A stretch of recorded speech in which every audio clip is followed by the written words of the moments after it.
The purpose of this video is to just give a brief overview of what is meant to prep for class. In ETXN2708, you will always get a prep document, a physical handout, but this will also be posted on Blackboard and it will show you what you need to do to prepare for the relevant contact session. So if you have a look at the prep document for tomorrow's session, you'll see that you have to read through 10.1 and 10.2 in the study guide, and then having a look at 10.3 in the study guide, read through all the relevant paragraphs in and examples in the SANP, so your students' approach to natural persons, as well as the students' approach to business activities, and then start making key notes.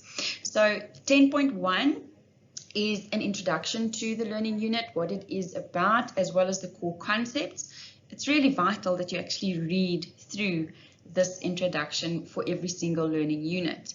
10.2 will usually have, so your point 2 in the study guide will usually have your learning outcomes.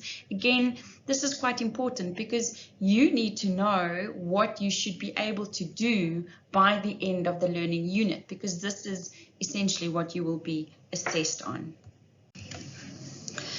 Under 10.3, or then point 3 of the rest of the study guide, you will find the relevant study material. In other words, which parts of the textbook do you need to study, work through, make notes on, know for this particular learning unit. So for 10.3, because we're in learning unit 1 of topic 2, normal tax, you'll see we'll be working in both textbooks.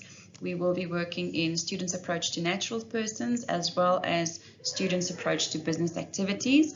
And you'll see how it's set out. It gives you the relevant paragraph in the textbook as well as the description or the heading. And then what's very important is this little column that says additional comments. If there's no additional comments, it means you have to study everything within that particular paragraph.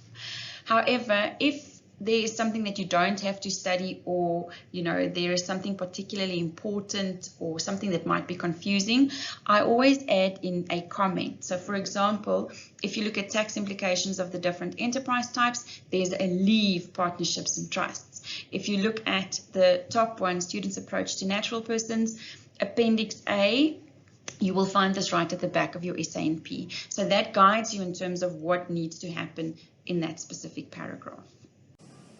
So let's take, for example, chapter 1 of your students' approach to income tax business activities. You have to work through 1.1, 1.2, 1.3, 1.4, 1.5, and 1.6.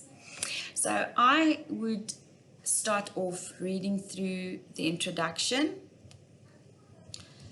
And I will, after I've read the introduction, I will work through the summary, because the introduction and the summary of a chapter gives you a nice overview. It tells you what is going to come, and it also towards in the summary tells you, listen, this is what this chapter was all about. And this just gives your brain a chance to get a big picture of what the learning unit or the module or the topic is all about.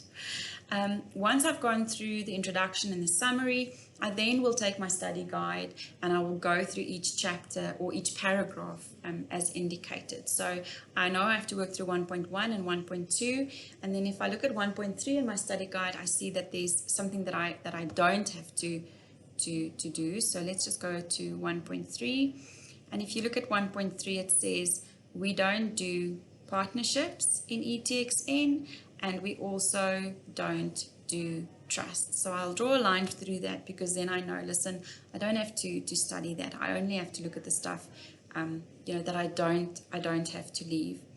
What you will also note, if you look at your study guide under 10.3, there's no mention of 1.7.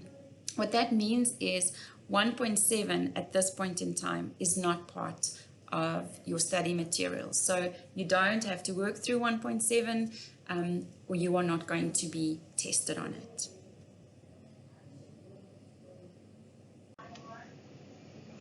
So as you work through the study guide and as you work through the the material in the textbook, and sometimes your prep will also include articles that you have to read. I'll make sure that you know exactly what it is that you need to prep.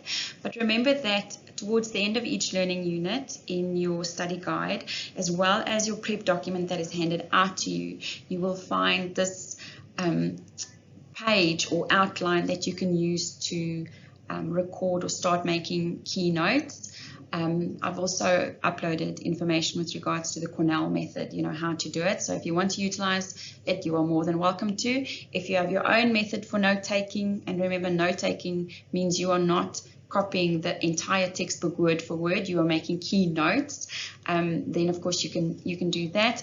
But then you will bring this notes page that you've made, whether you use the Cornell templates that I've provided you or whether you use something else, you will bring that to class with you, so that when we go through the work in class, you are able to make the necessary links between what you work through as prep and what we then do in the contact session, and you'll take that forward to your home text.